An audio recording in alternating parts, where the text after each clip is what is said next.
Subscribe કરો અમારી news ચેનલને અને બેલ આઇકોન ક્લિક કરવાનું ભૂલતા નહીં।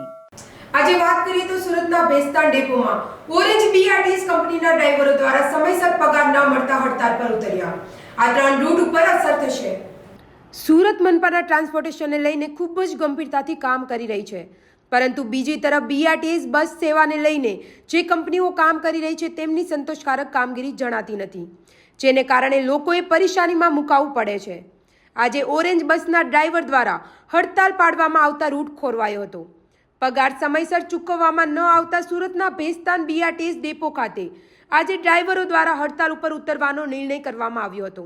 ડ્રાઈવરોની માંગ છે કે 1 થી 10 તારીખ સુધીમાં તેમનો પગાર ચૂકવી દેવામાં આવે, પરંતુ કંપની દ્વારા વારંવાર પગાર ચૂકવવામાં ખૂબ જ વિલંબ કરવામાં આવે છે।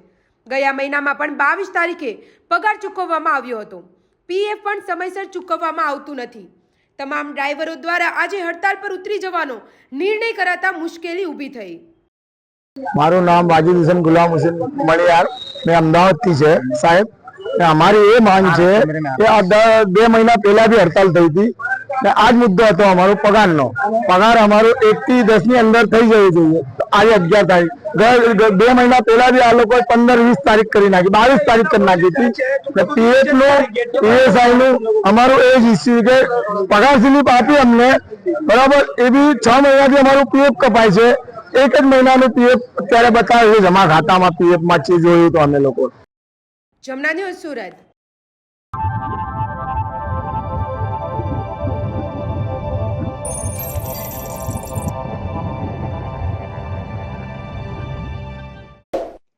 સબસ્ક્રાઇબ કરો અમારી ન્યૂઝ ચેનલને અને બેલ આઇકોન ક્લિક કરવાનું ભૂલતા નહીં।